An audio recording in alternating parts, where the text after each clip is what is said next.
tàbí ní ṣe ló yẹ ká dúpẹ́ ọjọ́ tàbí ní ṣe ló yẹ ká dúpẹ́ ọjọ́ màmá ké bóyá máa dá síkú ọjọ́ màmá ké bóyá máa dá sáyọ̀ ọjọ́ tàbí ní ṣe ló yẹ ká dúpẹ́. Olori Azeezat lọ́dún ẹ̀ tún pé tá a wá bá dúpẹ́ borí ẹni bá sọrí àmọ́ jáyé ọgbọ́n ìkókó tó ń ṣe wẹ́ẹ̀wẹ́ lọ́jọ́ sí rèé o adúpẹ́ pọ́mọ ọ̀hún dàgbà ọ̀dàgbà lásán ó tún wá ní nǹkan àgbà lọ́wọ́ owó olúwa ọba ló ṣe ọ́ lógo Olori Azeezat Abisola Abẹ́kẹ́ Elegushi yèyélúwà of Ibaland lọ́pàá tí àlùjọ ọjọ́ ìbí kalẹ̀ tó ní káwá bóun jó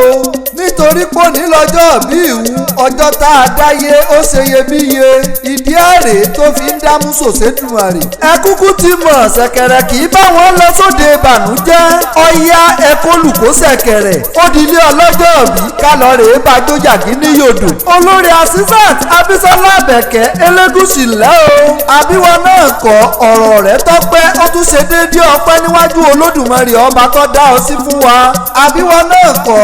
olúwa ń pa ọmọ láti gbèwé rẹ̀ aya rẹ̀ mọ́ Rafiu Adéwálé Elegushi èmi ò jẹ́ rórí adé fín mo sì fìlà fún bàbá ìyá ọlọ́jọ́ ìbí ńlẹ́ o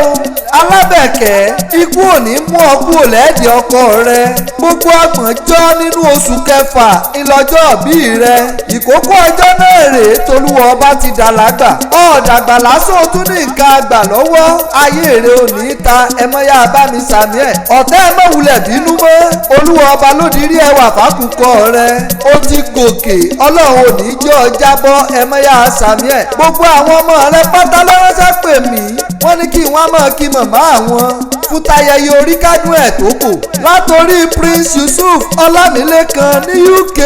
tó fi dórí barrister Princess Tolúládé Elegushi Princess Adéròjú Elegushi Prince Mobadele Elegushi títí tó fi dórí ìyàwó ọmọ rẹ gan Kíkẹ́ lọ́mọ ó kí ọ tọkọtọkọ òlé ọlọ́jọ́ òbí olùdásílẹ̀ ẹgbẹ́ ẹgbẹ́ba ní Diamond Ladies Club of Oníbàẹ́kù bákan náà ìwọ tún ni olùdásílẹ̀ àti president fún ẹgbẹ́ Pleasant Golden Sisters of Ikate ọmọ bàbá wa Chief Musa Olúkáyọ̀dé baálé àgbàdàn etí ọ̀sà local government ikú òní filé rẹ̀ sóde lágbára lọ́wọ́ olúwa ọba ǹlẹ́ o ọlọ́jọ́ òbí ọmọ ẹ̀pẹ́ alárọ̀ ọmọ gbóòye ọmọ ọ̀gbọ̀nwọ̀n lápẹ́ alárọ̀ lẹ́kọ̀ọ́ lé aya wọn ní Kàtẹ́ Elegushi máa gbọ́ dídùn ẹnu mi ẹ̀pẹ́ alárọ̀ ọmọ ogun náà dẹ́dẹ́ ni wọ́n kìran bàbá tó bí ọlọ́mọ gangan ọmọ bàbá láyìnrín ọmọ ẹ̀pẹ́ alárọ̀ ọmọ ogun mọ́dẹ́dẹ́ ọmọ afẹja yẹn ja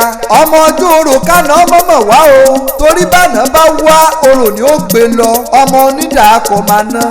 ọmọ onídàá máa jẹ́ kí má sì tún jẹ̀yàn ẹ̀pẹ́ ọmọ olúkú àbàjá ọmọ kúkúrú lọ́sàn-án ọmọ gígùn gbọ̀rọ̀gbọ̀rọ̀ lóru ǹlẹ́ ẹ̀yin lọ́mọ ojú ẹja nínú omi ẹrú ẹ̀pẹ́ wọn ò gbọ́dọ̀ wẹ́mí ìwọ̀fà ẹ̀pẹ́ wọn ò gbọ́dọ̀ wẹ́dò ọmọ bíbí inú ẹ̀pẹ́ nìkan ló lè wẹ́mí wẹ́dò toródò bàbá tó bí hàn ní ǹlẹ́ o ọmọ alẹ́ja lódò ọmọ alómi ńlẹ́ lóde ẹ̀yin lọ́mọ oníkí mẹ́ta ń bẹ̀ jù ìkan ń sowó ìkan ń soyùn ìkan tó kù ń sàlárì bàbá sọ ẹ̀yin náà ni ẹ̀yin ni ẹ̀yin lọ́mọ mo lè jẹ́já mo lè jẹ́já ẹ̀yin lọ́mọ mo lè kùyàn mo lè kùyàn inú ilé bàbá tó bí ọlọ́mọ ẹ̀pẹ́ ńlẹ́ ọmọ ògún mọ́dẹ́dẹ́ ọmọ alẹ́ja ńláńlá nínú omi wọ́n lọ́jọ́ òbí òní ṣe tí òní ṣe tẹ agbami ayé òní gbé ọ lọ lágbára lọ́wọ́ olúwa ọba ìbànújẹ́ ayé òní kan o sì nílé rámáyé kọ̀ wá sí bó ti lè pẹ́ nílé ayé tó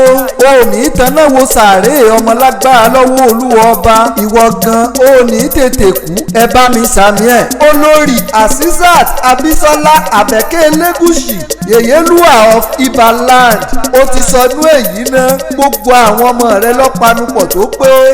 àṣèyí ṣàmọ́dún ó ṣe tẹ̀mí.